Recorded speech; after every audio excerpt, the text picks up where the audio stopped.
Negara hukum adalah negara yang dalam menjalankan sistemnya berdasarkan atas hukum yang berlaku, berdasarkan kepentingan umum, serta bebas dari kesewenang-wenangan penguasa. Dalam penyelenggaraannya, negara haruslah bertumpu demokrasi. Karena jika negara hukum tanpa demokrasi sama dengan hilangnya maksud atau makna dari negara hukum tersebut.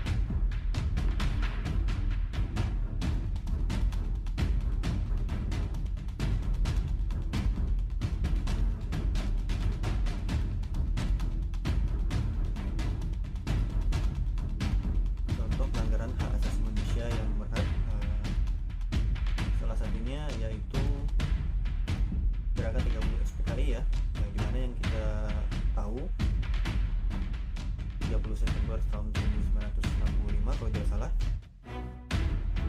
ada 7 orang letnan itu panglima besar kita pada saat itu. Sebanyak 7 orang menjadi sasaran pembunuhan yang dilakukan secara terencana, dan 6 diantaranya itu meninggal dunia dan 1 orang itu selamat. Saking karena kejadiannya sangat mengerikan, sampai sekarang pun dikenal ya, atau dikenang, sampai sekarang pun dikenang. Pada tanggal 30 September itu kita memperingati hari G30 SPKI itu ya. Kemudian contoh yang lain itu pembunuhan terhadap Munir. Seperti yang kita ketahui bahwa Munir itu aktivis HAM juga, yang pada saat di zamannya berjuang untuk rakyat, di mana beliau itu sering mengkritik pemerintah karena ada ketidakadilan pada saat itu. Jadi beliau itu juga dibunuh ya. Sampai sekarang pun mungkin kasusnya masih meraba-raba, walaupun sudah terjadi beberapa kali persidangan, sampai sekarang masih belum tahu kepastiannya. Kemudian ada lagi kasus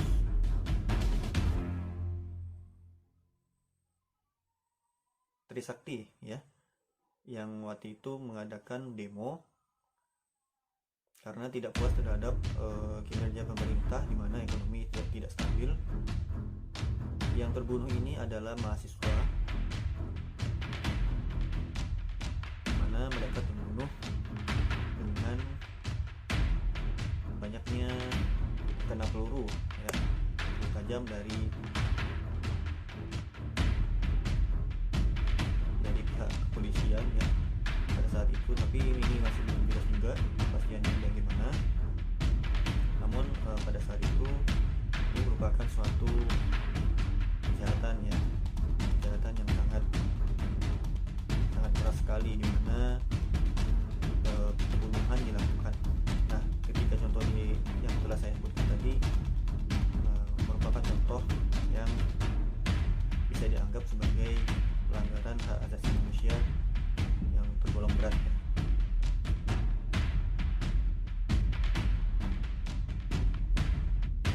Saya menghalangi orang untuk melakukan ibadah, pencemaran nama baik, melakukan pencurian, dan menghalangi orang untuk mengeluarkan pendapatnya.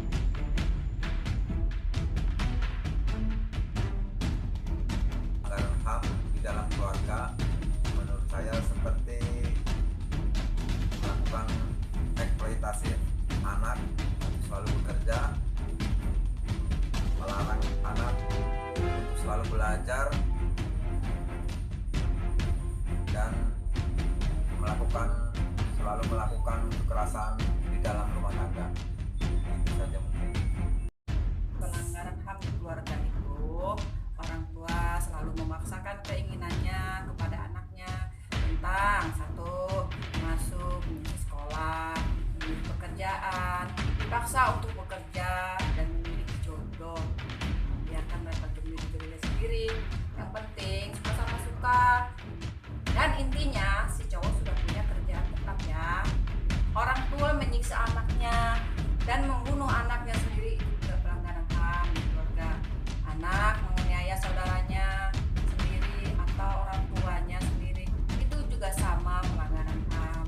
Suami mukulin istri sama juga melanggar HAM.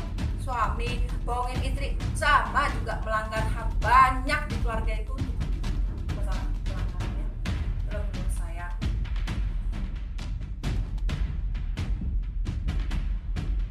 Saya menghalangi orang untuk melakukan ibadah, pencemaran nama baik, melakukan pencurian, dan menghalangi orang untuk mengeluarkan pendapatnya.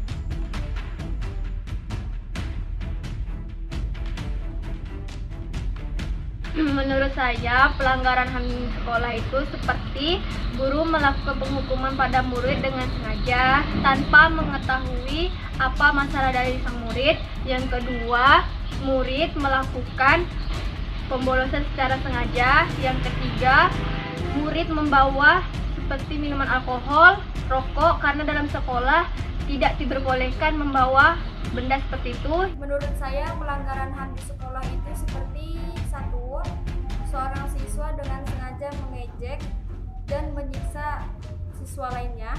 Yang kedua, seorang siswa dengan sengaja menganiaya dan memalak teman-temannya. Yang ketiga, seorang guru memberikan hukuman atau sanksi secara fisik, misalnya ditendang, dijewer, dan masih banyak lagi.